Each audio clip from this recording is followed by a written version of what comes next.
Hello दोस्तों, मैं एक सुंदर सा देवी जी का सोहर गीत लेके आई हूँ। आप लोग हमारे इस सोहर गीत को सुनिए और कमेंट में बताइए कि मेरा सोहर गीत कैसे लगा। जय माता दी। माँ से आवे शीतल मैया का, वहाँ से काली मैया हो सखी का, वहाँ से आवे दुर्गा मैया, नयन भर देखित, नयन भर देखित हो सखी का, वहाँ से आवे दुर्गा मैया, नयन भर देखित, नयन भर देखित हो।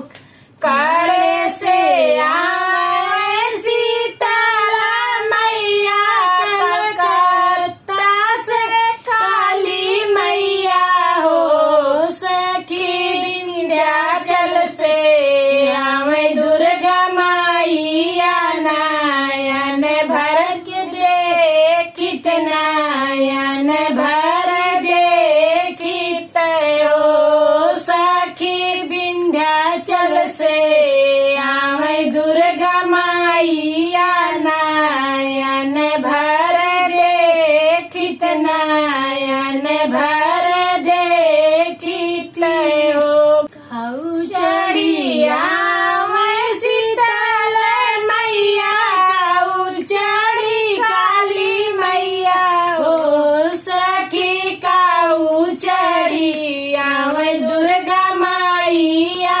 नयन भर देखित, नयन भर देखित हो सखी, खाऊ चढ़ी आवे दुर्गा मैया, नयन भर देखित, नयन भर देखित हो।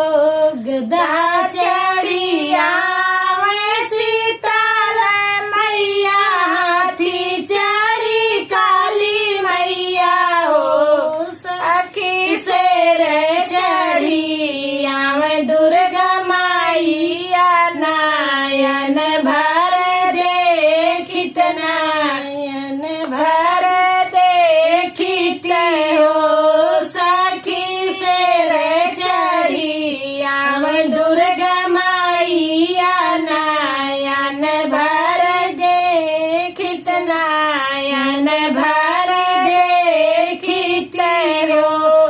कहाँ बैठा शीतल मैया, कहाँ पे काली मैया हो सखी, कहाँ बैठा दुर्गा मैया, नयन भर देखित, नयन भर देखित हो सखी, कहाँ बैठा दुर्गा मैया, नयन भर देखित, नयन भर देखित हो। निमिया बैठा शीतल मैया, चौरा पे काली मैया हो सखी, मंदिर बैठा दुर्गा मैया, नयन भर देखित,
मैया तो दे है